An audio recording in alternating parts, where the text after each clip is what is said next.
All right.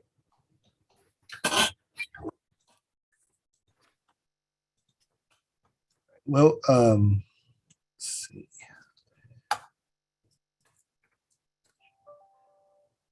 As a reminder, our meeting is being live streamed on YouTube.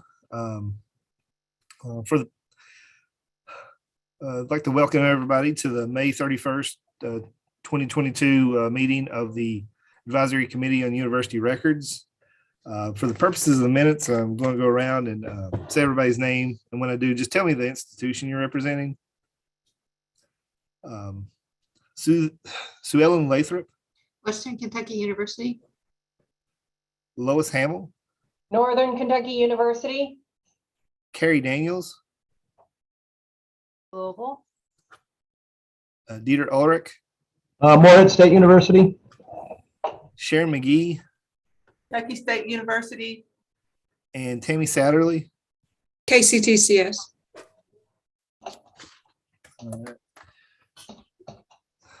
Good afternoon, everybody, again. So for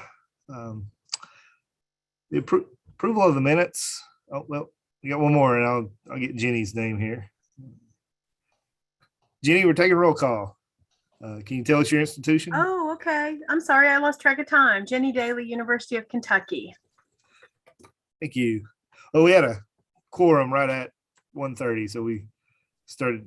Good, good. I was in the middle of a chat, so sorry I lost track of time.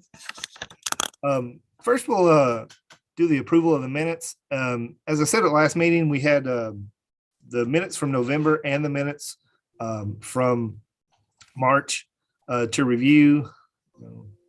I will bring those up. I sent those out. I know it was a little late, but did everybody get a chance to review?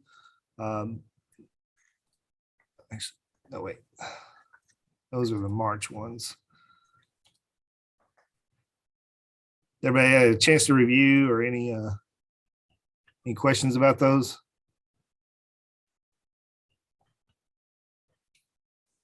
Joe, since I wasn't here for those meetings, do you want me to vote? It sounds like you have a quorum without me. Yeah, you can abstain. Okay. Yeah, I mean, I wasn't here either, so. Oh, Hello, motion to approve. Yes. Right. And for March.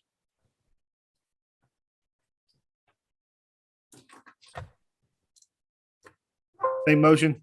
All right. Motion to approve. Okay. Second.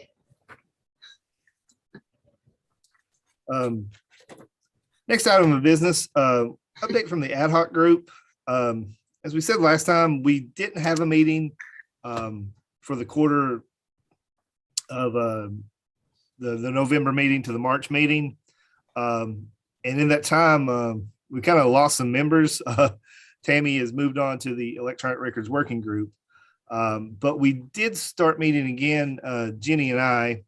But we also lost Ashley Thacker. She's moved to a different position at EKU, and I don't think she's going to be doing the records management aspect, or she won't be attending these meetings anymore.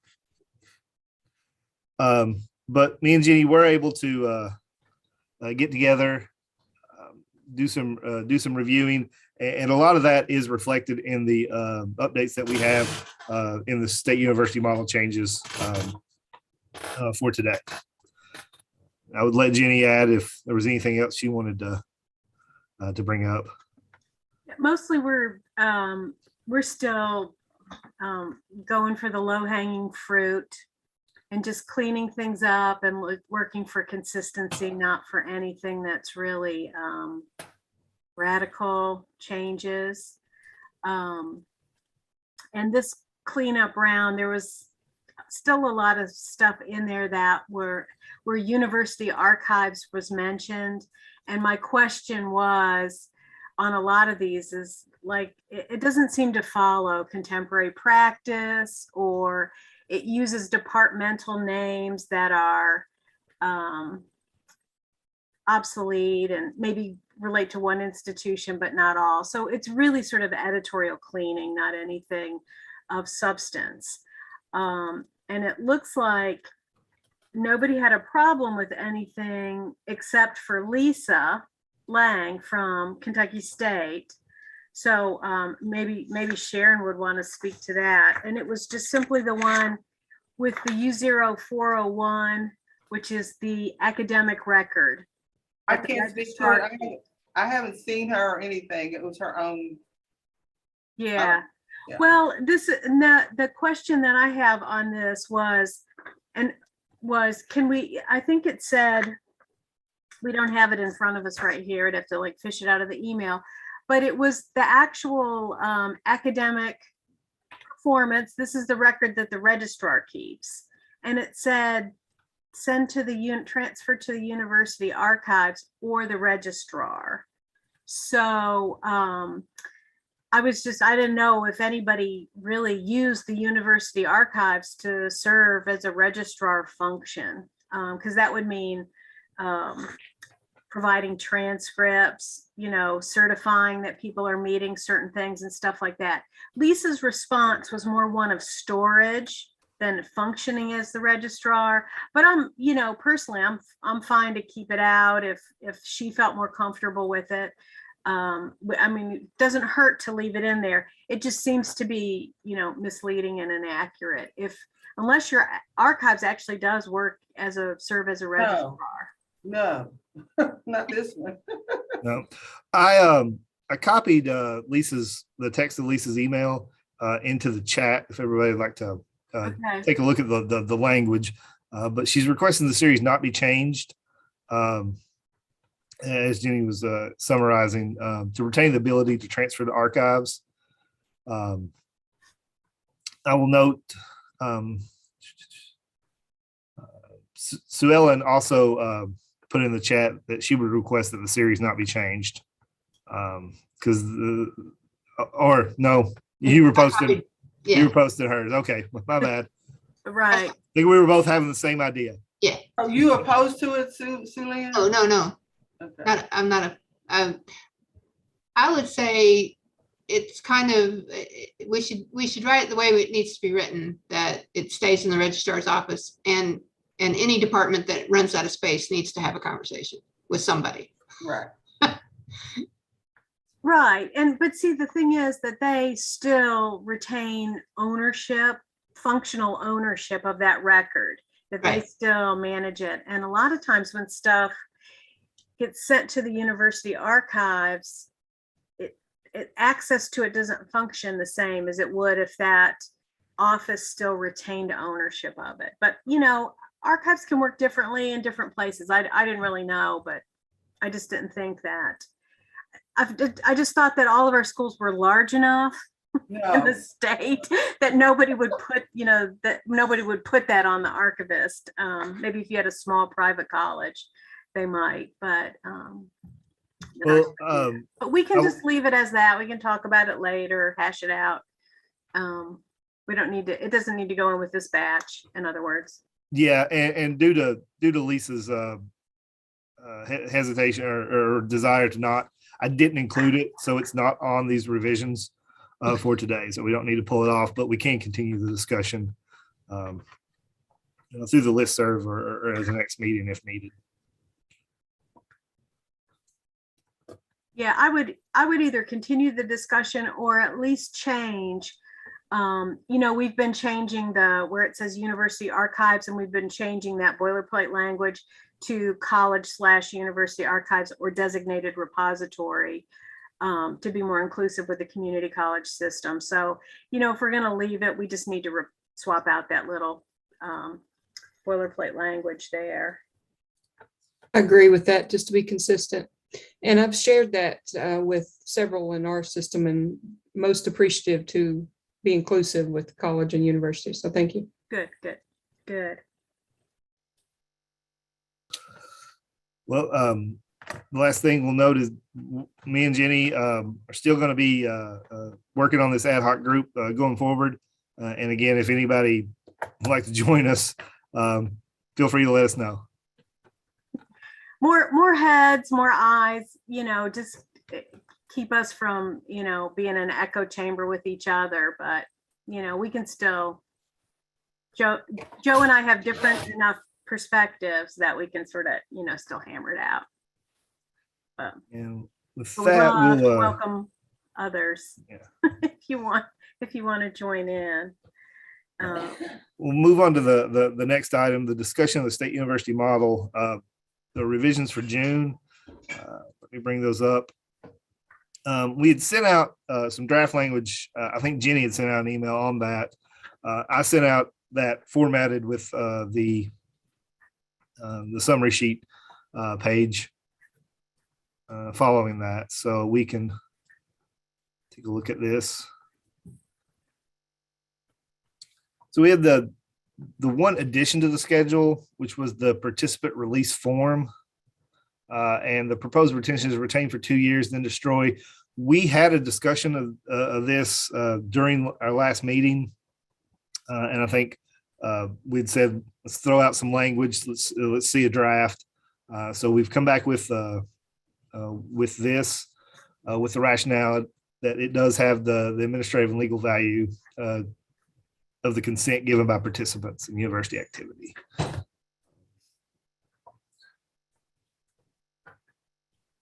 Any questions on that one? Any comments? Yeah, I'm kind of wondering, I went through the schedule and there are already 9 release forms in the schedule. Do we really, how is this so different, and do we really feel there's a need? I can address that. Okay, Because what we do say in here, no, not included in this series are release forms or liability waivers mentioned already. But Right. what I was getting requests for were things that are not listed in the retention schedule. And I noted, for instance, like here's a couple examples for like our chemistry lab. For the chemistry classes, the students sign off on chemistry lab, they a waiver. If something happens, they get hurt in there or whatever, if they take full responsibility and their insurance will cover it or whatever. So those are not kept. They could embed those liability waivers in the student file in the chemistry department. But a lot of people taking chemistry 101 or whatever are not necessarily chemistry students, and so those records are not kept in their file. It's just a semester by semester folder of liability waivers. I couldn't find anywhere else to release that.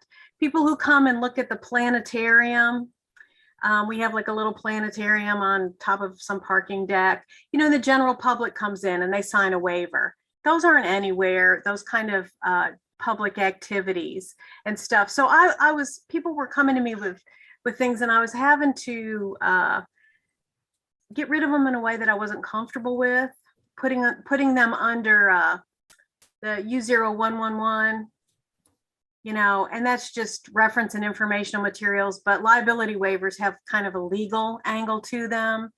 So I was struggling. I didn't feel good putting them under the U0111, which has no, solid retention right. period on it. 483, which does have waivers, and it says it's for programs that are outside the traditional academic path. They might happen in the summer. It could be students, prospective students, or members of the general public, and may or may not be for academic credit. So that is, I'm pulling it up right now, but I believe these are things like, sorry, let me get there. Yeah, extra academic programs. So that wouldn't cover the chemistry stuff, the chemistry lab stuff. And this extra academic program are like when the College of Education gets a grant to go into the inner city and do some sort of programming with some kids in 5th grade there. That's what this is about. So those kind of program files there. And sometimes I'll just get liability waivers, a folder of liability waivers that they want to delete, and I will, make them follow this. But that's the difference between that. I would ask, with the extra academic program, the U0483, that's under the student and course records. The participant release form that we have proposed involves the more than just students. It involves a number of students, faculty, staff, or even visitors to the university. So I don't know if that's a consideration in the Yeah. difference. Well, line 2 of 483 says members of the general public. So if you want to argue that this is only going to be students or students and faculty, then that phrase needs to be taken out. Otherwise, it seems to me that, Well, some of these extra academic programs do involve, they're academic based, but they go out in the community. For instance, like I'm looking at this research and extension apprenticeship program, Upward Bound. I'm looking at the sports program, the sports camps. So we have all kinds of, pre-college age students here, their parents are here, their families are here, they're attending a sports camp. Right. I think that sounds like your planetarium, even if it doesn't sound like your chemistry class. Right. So I'm just saying there could be an argument made that some of those could fall into this area. Well, and that's what we've put in this new general record description, that not included in this series are release forms or liability waivers contained in other series in the already listed in the schedule. Because those, what you're talking about are actual program records. They're part of the program records. So I wouldn't necessarily pop them out and retain them for less than the actual, the whole program records. And I should also point out that what we did is we modeled this after the local records schedule and other state agency records in Kentucky. Right. So if you looked at like Lexington or Jefferson County, or just the general local record schedule, they've got this general waiver in there. And we took language from that. Plus we looked at other state universities and cobbled some language in there. And so we looked at what else, how else it's handled in Kentucky, and then how else it's handled in other state universities for getting language and for having a separate one. But yeah, there's a bunch of waivers, and I sent around a chart that basically showed where all waivers are in this schedule to you all when we first started doing this. And some of these are like liability waivers. Some of them are healthcare waivers. Some of them are academic waivers. So there are a lot of other waivers listed in this, but especially in the athletic records, there's a lot. And then for student, you can like waive credit hours. There's a bunch of different kinds of waivers, but there weren't that many that have to do with liability, that have to do with insurance and liability. So that's just some background on that. But if you think we need to further modify, I'm open to that, definitely open. I mean, I think you're bringing up good points, quite frankly. Well, thank you. Yeah, I see. I made a note here. 654 has to do with volunteers. I believe that one's probably also more of a liability rather than another type of, like one of them is a photographic waiver. I understand that's different. You're looking at injury, but this is very, very specialized and focused. And it seems like some of those are already included in other areas. And I'm just wondering, I guess the chemistry one seems like the strongest argument, that it's part of a class, but there isn't another place to put it.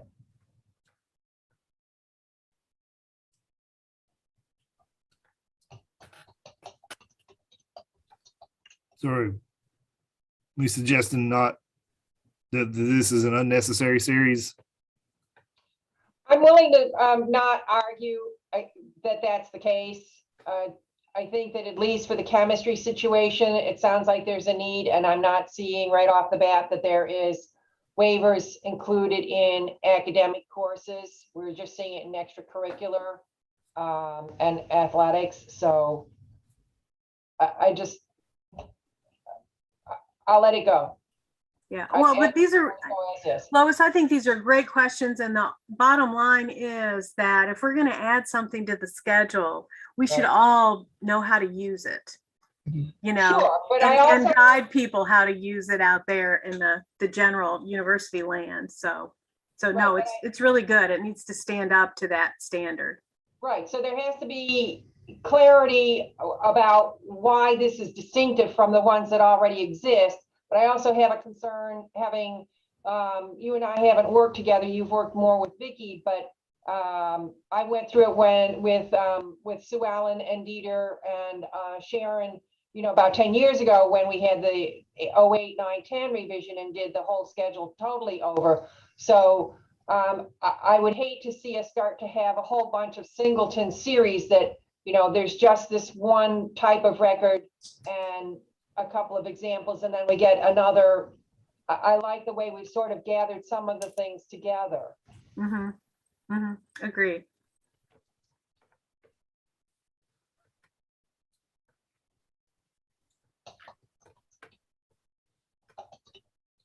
Well, we keeping this in for June. Just make that note. And we'll move on to the revisions. So we had the one in the student course records, the student awards and honors, changing that language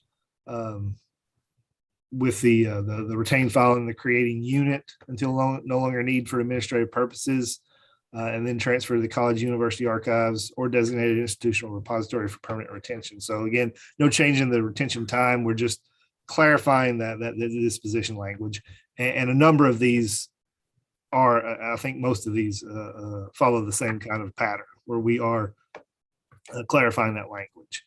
We look at the personnel and payroll records, performance evaluations. There's still the 5 years, but now we have we removed some the check with university archives before destruction. With the personnel file, changing that language again, retaining the creating unit. So we have the 5 years, the 75 years, the 2 years after termination. With the buildings, grounds, physical plant records, the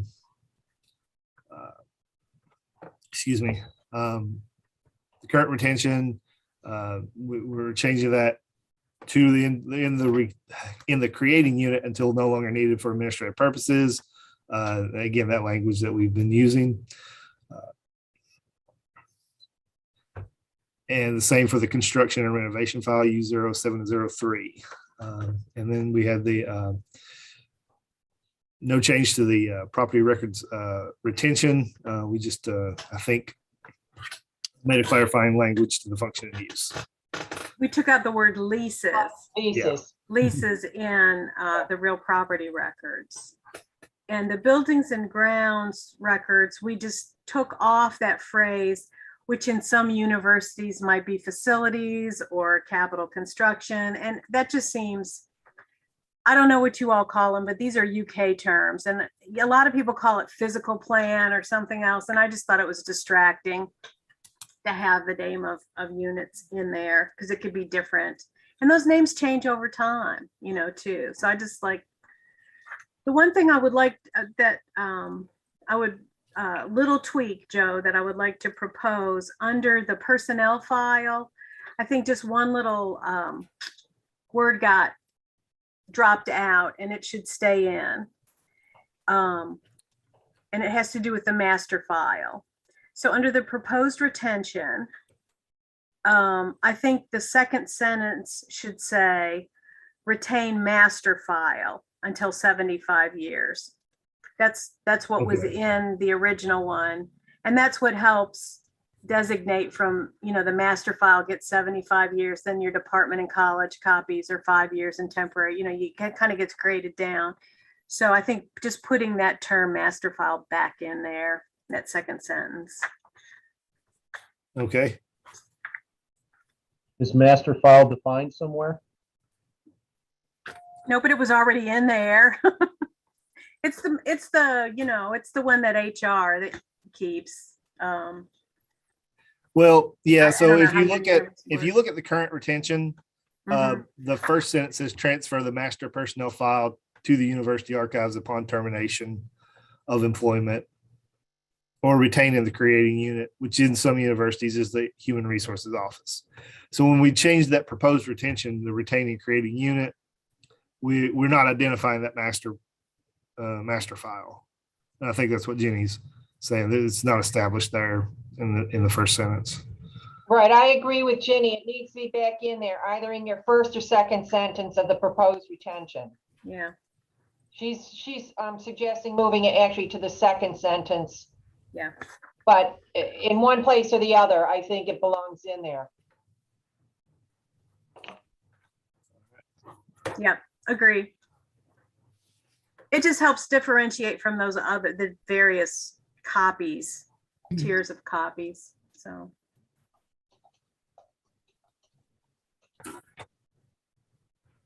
Are there any other questions or comments? Yes, actually. So I'll start from the beginning of those with the student course records, 479. In the current retention, it says to send notification of the award to the university archives or registrar. So it sounds like we would not get notice. We would just at some point possibly get the files themselves. Is that it? Do you get notices currently? We don't. I'm actually dealing more with faculty awards, and I did not see a series that covered faculty awards. I've got the College of Arts and Sciences, which asked us, going back to like the 80s, they wanted a list of their junior outstanding faculty award winners, and we had no list. So something was recreated to the best of our ability, and now I am getting once a year when the award is given out, I'm getting notice on that. So there's nothing in there for the faculty as far as records on that, but I guess I'm asking, do we want to say, that's obviously a difference between the current retention schedule and the proposed retention schedule, and is that intentional that that be dropped? Yes. Because people are not getting notified? Yeah, we're not getting notified and never have been. So I don't know about the registrar's office. Okay, And so I'm proposing that if you get notified, there's nothing wrong with that. It's a gratuity, but it shouldn't be state law that happens. oh, okay. All right. I'm suggesting, y'all come back with it. I mean, I'm not Yeah, wedded, but that's- this is the logic I'm applying. Right, but you actually have a rationale for it and it's making sense, so you're right. We're saying state law here, so that kind of does make it stronger than it needs to be. On 620, the personnel file, I have a question there. Do any of you ever try to obtain information from any of those files? Because this includes not just staff, but also faculty. We have had most of the photography that we inherited when Vicki and I got here 15 years ago was totally unidentified. Men with mustaches, ladies with eyeglasses. And we've changed that to like faculty, staff administrators, students, presidents, regents, that type of thing, into some of the functional relationship those people have with the university. We have about 5 yearbooks. I don't know about the rest of you. So we have no good run of identified photos.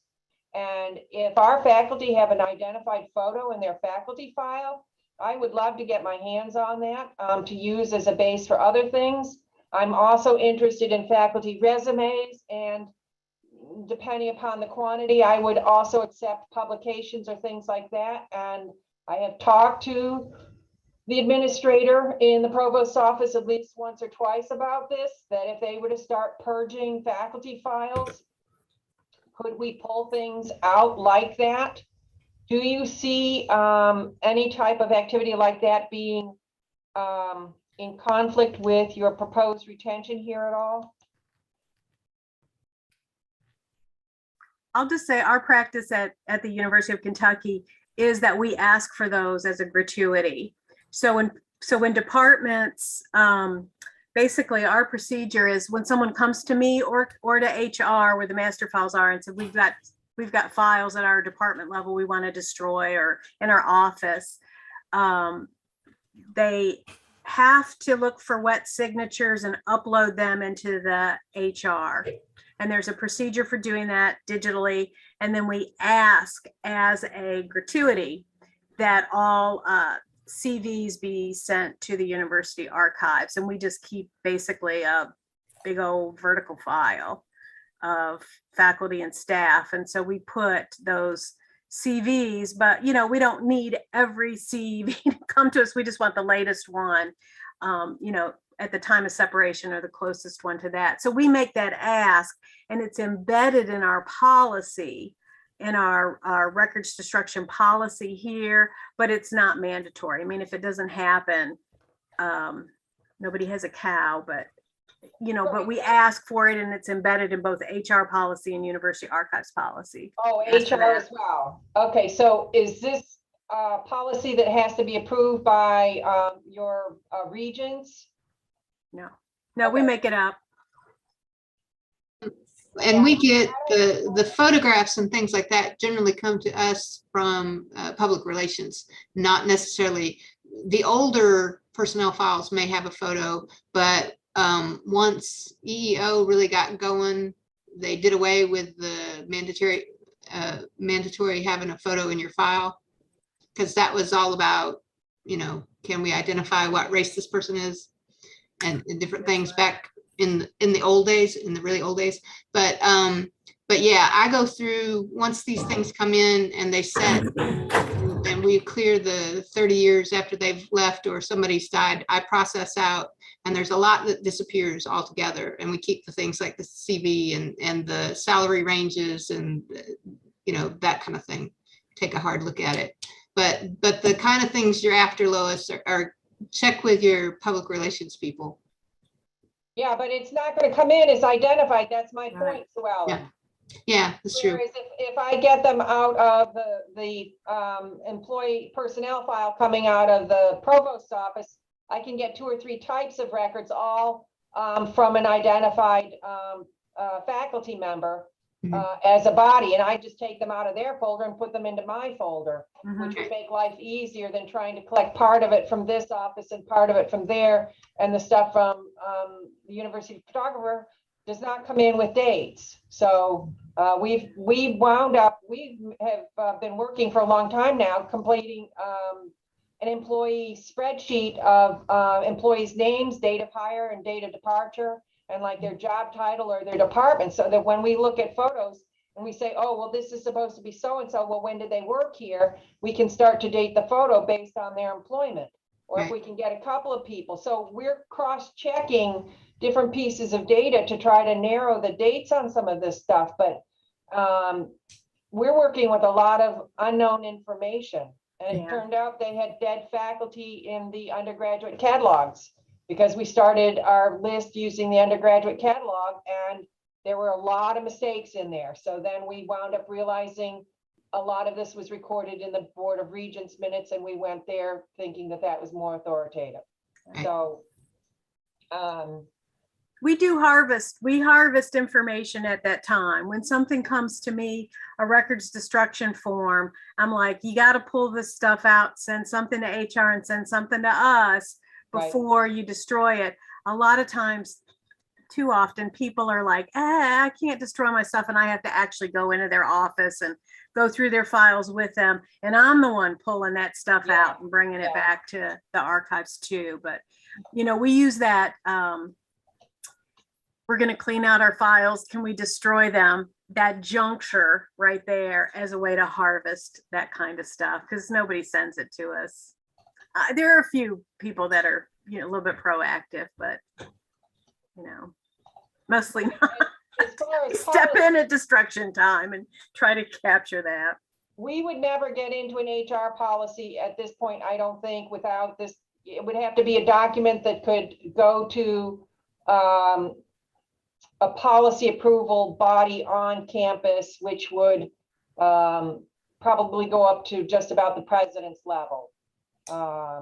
Where Vicky drafted a records management policy like a year ago, and that's sitting right now in review, and that will potentially go up to the president and he'll sign off if they feel that he needs to, but it's going to go pretty high up. So we wouldn't be able to do something like that.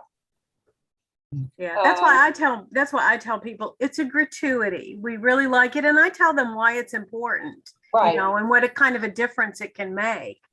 It also kind of, the effect that I'm seeing it have, a lot of departments and colleges feel like they need to keep these personnel files Right. forever, especially faculty files, because somebody in the family is going to call and want to know when something was published, or, you know, or get a picture or something like that.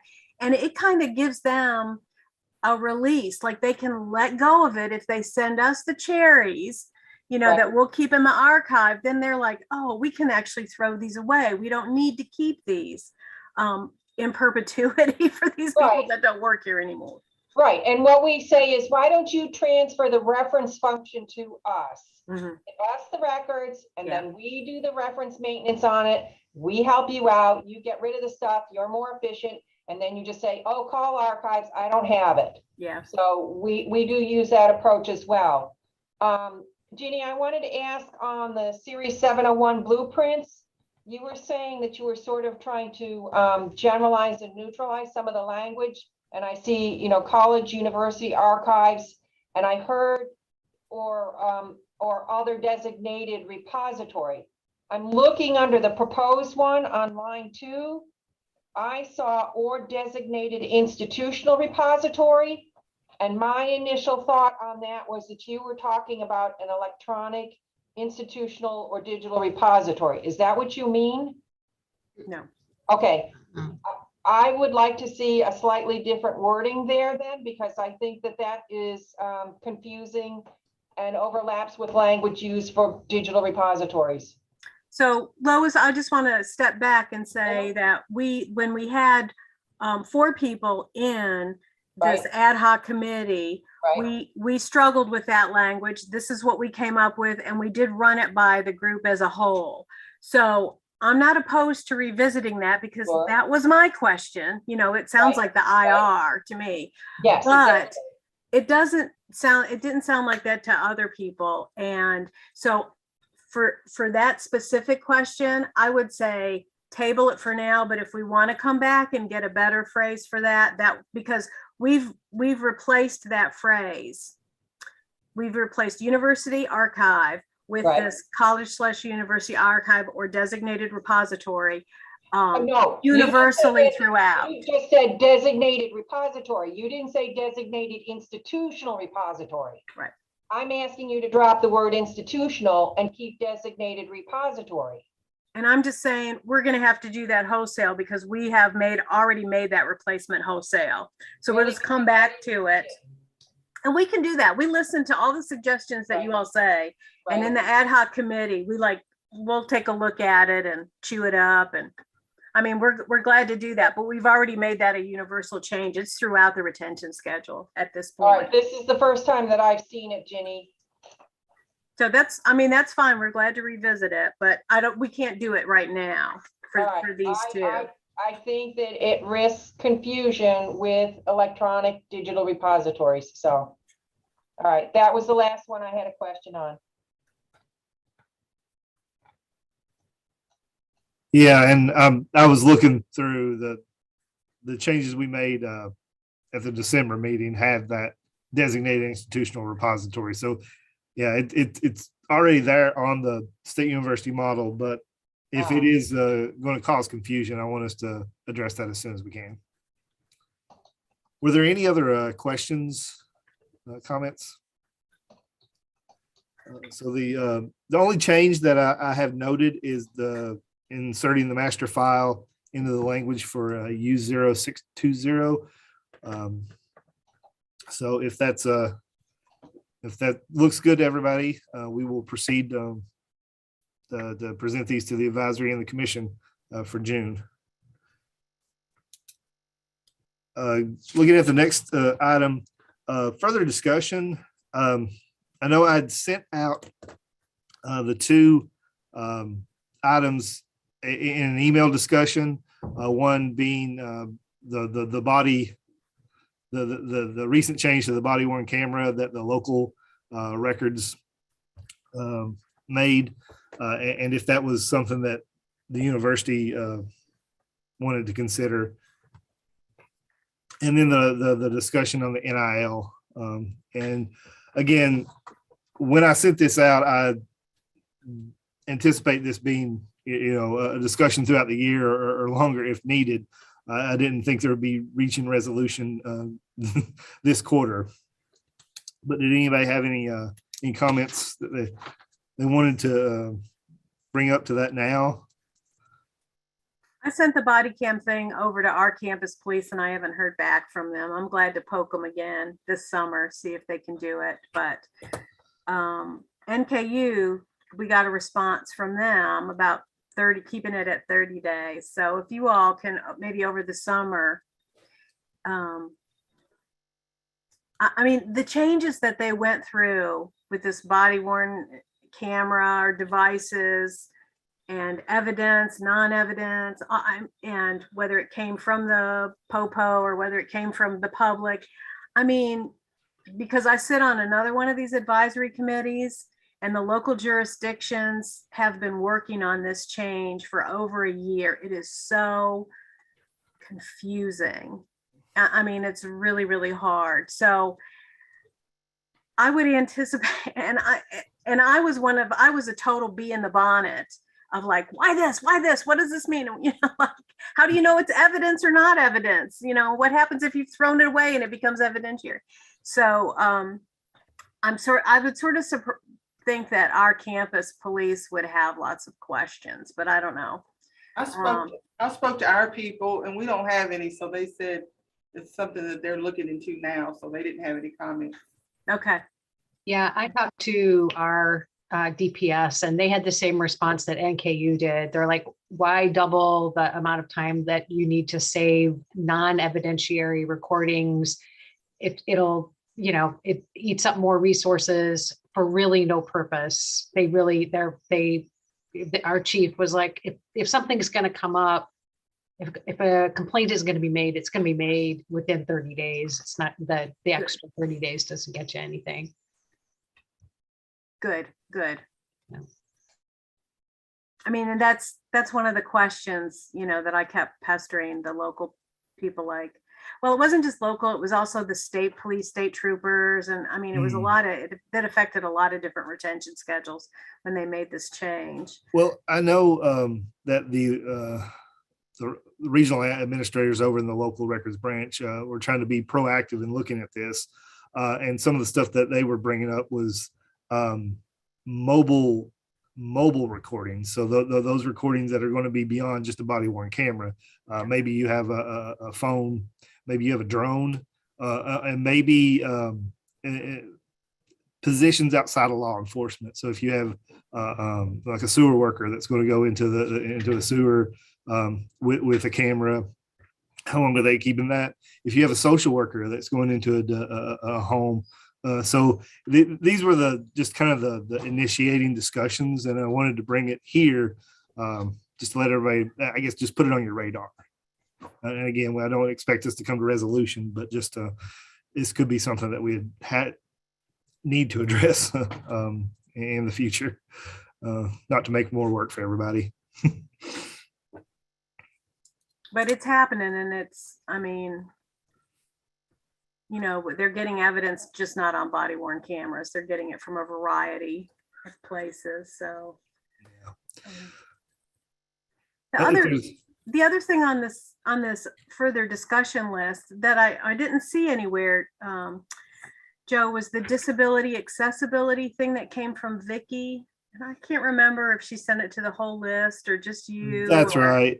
We worked on that, and I guess it can come through in the next batch. Yeah. I got from Vicky NKU about on the State University model. It's I I think, a disability office, and whether it's now named an accessibility office, and whether that language needs to be addressed, changes for inclusive language across. And I brought it up to Jenny, and then I really forgot to add it here. Sorry for that. It's just a whirlwind, and what that's we another found- thing to. Yeah, what we put on found the- out on my campus is we still use the term Disability Resource Center and Disability Services. And technically, disability and accessibility are, different, in a Venn diagram, they're not the same. But that might be something that you all want to look at on your campus, whether you call it disability or accessibility, and ways that we can use that language without being dismissive of one or the other. I checked in with our Disabilities Resource Center director, and he said it's fine to use the term accessibility. And so what Joe and I were looking at, we're keeping both of those terms, maybe changing the title to accessibility, but keeping both of those terms and using them throughout the function and description part. So, I mean, we're librarians. We use that term accessibility, and it doesn't have anything to do with disabilities, So I just wanted to make sure that we didn't totally evaporate that we're talking about disability services here. So just something to put on your radar, and I guess we'll bring it up in the next go round. If there's no other further discussion, we'll move on to other business. Got a couple of notes that I need to make the group aware of. The state, I guess, Archives and Records Management Division as a whole has made the decision. We are not going to be doing scheduling updates for September. We have a new Axiom system for our intake, content management, our holdings in both the archives and the State Records Center. And it's going to be kind of a all in on the division trying to learn this new system. So we'll be doing scheduling.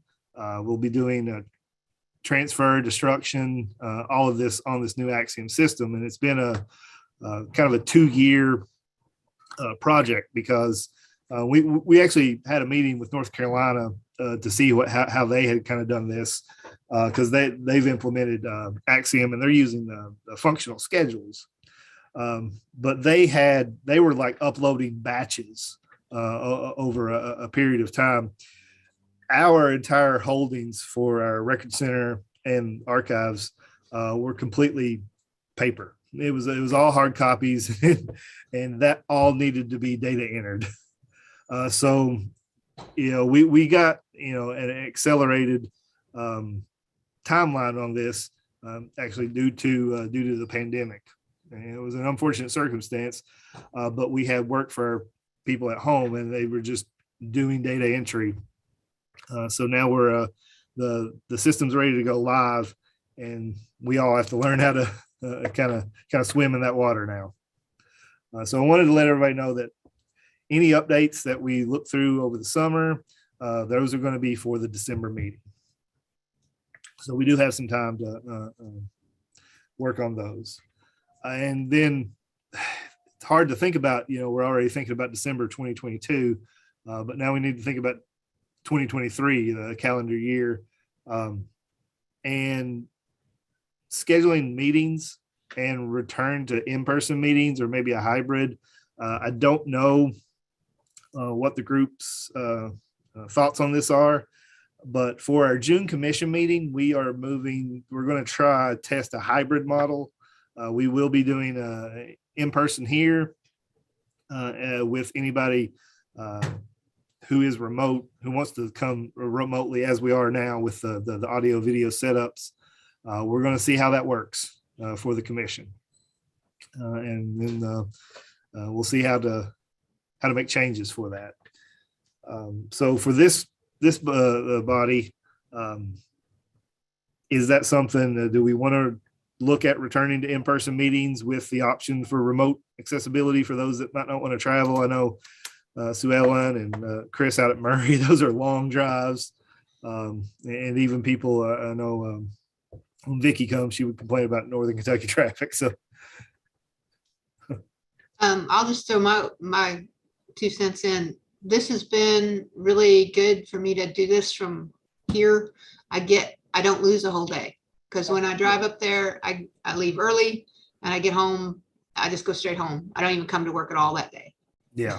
So I actually got work done today, and I'm having a meeting, and I'll be here this afternoon to get more work done instead of driving. So if it's acceptable to do the hybrid thing, I'd like to come and see y'all, but it really does take a full day.